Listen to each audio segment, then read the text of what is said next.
হচ্ছে না। ফাইনালি ৯টা ৯:৩০টার দিকে আমার কল পড়ে। তখন বিচারক মণ্ডলীর সামনে আসি। আসার পর কি প্রিপেয়ার্ড হয়ে আসছেন? আমার টপিক আমি চয়েস করেছি ভালোবাসা আর দুঃখ। আত্মবিশ্বাস অথবা হাস্যরস কেন না? পছন্দের তালিকায় আমার সবসময় একটু ভালোবাসা বা দুঃখ এগুলো পছন্দের তালিকায়, এবং আত্মবিশ্বাস এবং হাস্যরস।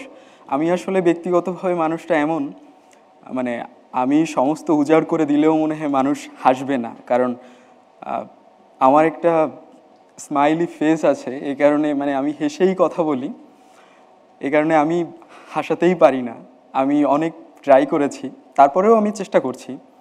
আর এইবার দুঃখের ব্যাপারটা আসলে আমাকে বিচারক মণ্ডলী বলে যে দুঃখের সিচুয়েশন, কিন্তু আপনাকে দুঃখটাকে হাসির মতো করে বলতে হবে।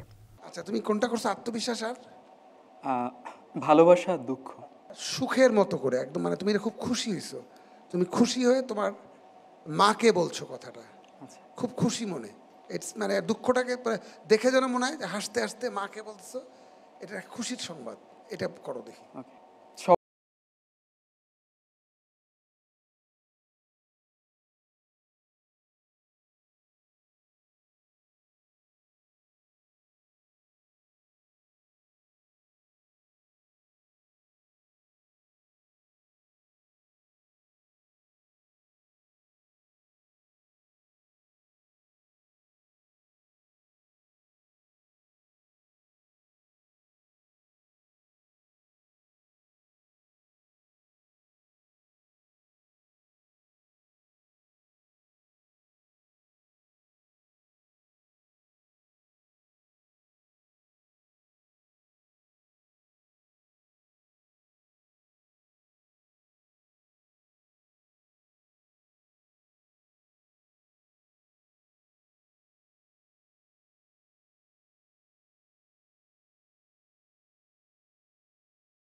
আমার পরীক্ষা শেষ হওয়ার পর বিচারক মণ্ডলী নিজেদের দিকে দেখি একে অপরের দিকে তাকাচ্ছে, কি করা যায়। তারপর দেখলাম না, ওনারা আমাকে ডাক দিল যে তুমি আসো। তারপর আসলে আমি বুঝতে পারছিলাম না যে কিছু খুশি আছে না, যে খুশিগুলো হয়তো শব্দ অথবা অন্য কোনো মানে শারীরিক ভঙ্গিতেও প্রকাশ করা সম্ভব নয়, ব্যাপারগুলো ঠিক তেমন। দীপ্ত স্টার হান্ট, এই নামটার মধ্যেই তো এই প্রতিযোগিতার উদ্দেশ্য বা এই আয়োজনটার উদ্দেশ্য বলা আছে। এখানে আসলে কিছু স্টারদের সার্চ করা হবে, স্টারদেরকে খুঁজে বার করার দায়িত্ব নিয়েছে দীপ্ত।